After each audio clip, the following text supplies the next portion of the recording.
Hi guys, I'm Dr. James Low. Today I wish to share more details about myself, in particular about my childhood till I graduated as a dental surgeon. Most of my school and university mates do not know much about my past simply because at those times I felt it was irrelevant to talk about it. Anyway, I thought then that nobody would be actually interested to know. But now I feel that sharing it may be helpful to others. For those in similar situations, you could be persuaded to be victorious in your struggles. I'm the youngest in a family of 5 siblings. The four above me are 2 sisters and 2 brothers. So the eldest is a sister, brother, sister. The age gap amongst my 4 siblings, are very close. But me as the fifth child, I'm quite a few years gap from them. I can remember my past as far as maybe five years old. Some say it's possible for them to remember until they were 3 years old. I think this could be possible. Psychiatrists do say that conscious memory stretches until about 3 or 4 or 5, but subconscious memory could be embedded in us as far back as the mother's womb. This, I believe, is true. So, memories that imparted on the child in the womb can be for better or worse. So, if the pregnant mother was a happy mother, always talking to the child and expressing love for the child and singing to the child and so forth, when the child is born, usually the child will be happy and healthy. On the other hand, if the child is an unwanted child, for example, is an unwanted pregnancy and the mother at that time, they will try to abort the child by themselves, eating all sorts of things, and they never succeeded in aborting, and so when finally the child is born, they give it away. And usually such a child will be very colicky and crying a lot and inconsolable crying, and it would be seem like there's a very deep sense of rejection. So such babies sometimes don't grow up healthy, and some of them may die young. So I was a little boy in the house with my mother when the others go to work. My elder sister was working, and the rest attend school. I would be alone with my mother. It would seem that being the youngest in the family, and a boy for that matter, I should be the favorite, but I was not. I always wondered why I was frequently scolded with this phrase: when you grow up, you will be useless. I never heard this said to my elder siblings. And I always wondered why when my father was at home and relaxing after dinner, I was the one to attend to him, to massage his legs. And I always wondered why my mother would tell visitors that I was picked up from a garbage dump. My father would call me a bird genome, in Cantonese, chok ching. Financially, we were poor, but we were getting along okay. But we needn't be poor because my father was a sole proprietor taxi driver, and I was never ashamed of him. Those days in our hometown, there was a British military base, and Malaysia was not independent yet then. So I often hear my father saying having British clients. So earnings were good. And in those days, there were not many cars. And my father's taxi was a Mercedes. But he was given to gambling, and my mother was into 36 number betting. Now, everyone who gambles will be poor and in debt. There was a time when my elder brother and I had a fight. It's over something that he wanted to snatch from me and I didn't allow, so I retaliated by screaming at him at the top of my lungs.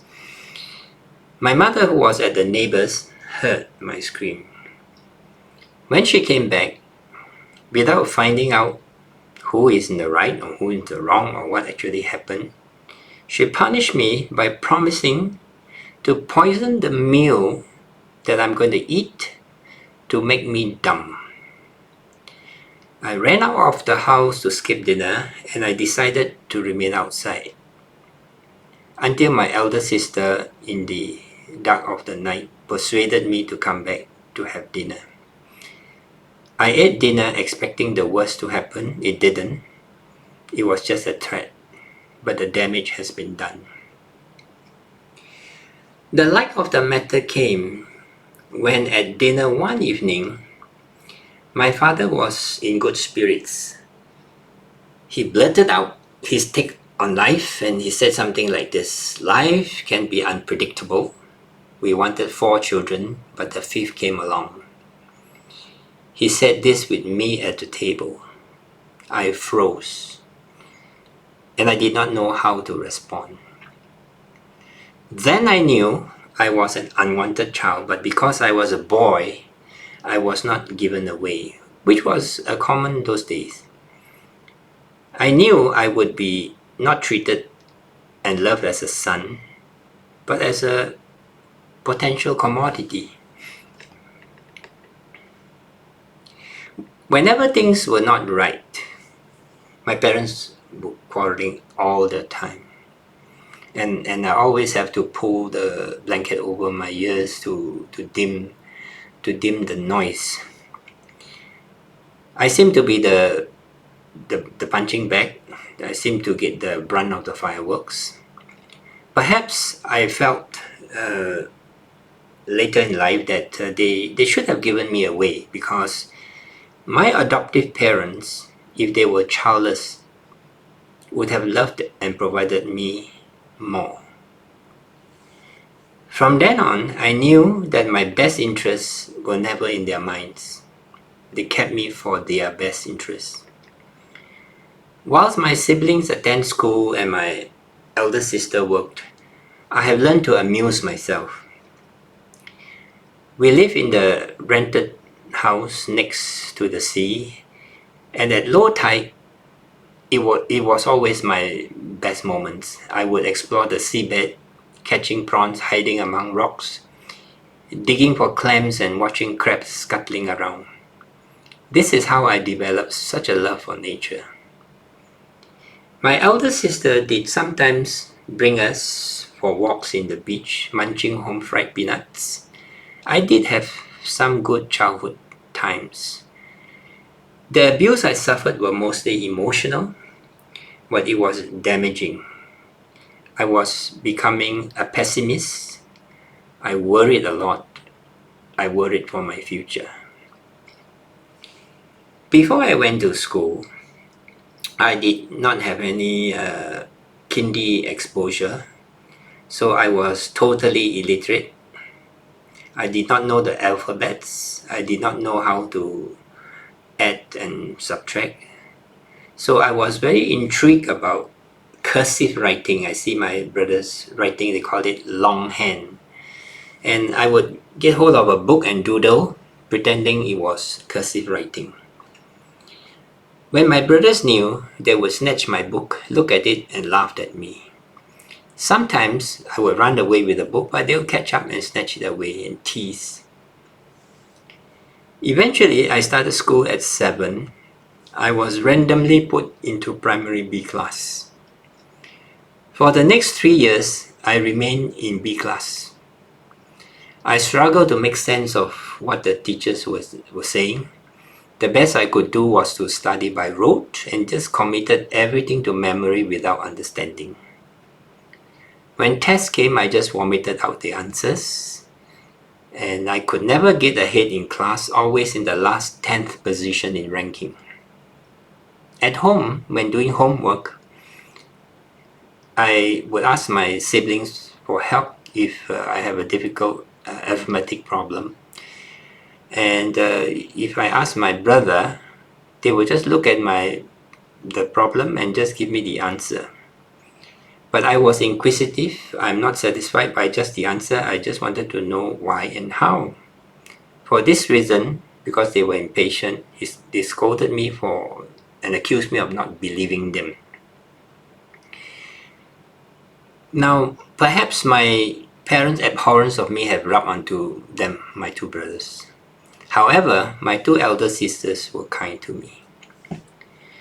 When I was in my 4th year primary, I was still in the B class and still in the bottom half of the class ranking. This year, 4th year, was a life-changing moment for me. There's a maths teacher or arithmetic teacher called Mr. Francis Cole. And his way of teaching was this. He would present an arithmetic problem on the board and he'll teach us how to work it out. And at the end, he said, how many still do not get it? Put up your hands, and the hands will go up. And then he said, I will keep repeating the solution and ask you to put up hands until there will be no hands. That was a changing moment because suddenly something clicked. And from then on, I had the confidence to study on my own and to study intelligently. And I knew that I have the potential, and the curse that my parents put over me, that when I grow up I will be useless, is not true. Now, when I was promoted to, after the 4th year, I was promoted to year 5 A class.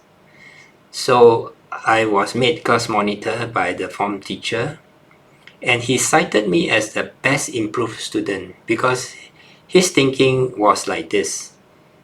The bottom in the A class should be better than the first in the B class. And as for me, I came from a B class and now I'm in the top 10. So that was really, really something very positive for my emotions. I knew that I can fight my way through and I will silently be disobedient to my parents to succeed. So that's all I'll share until now. This sharing is a bit heavy on my emotions. Till then.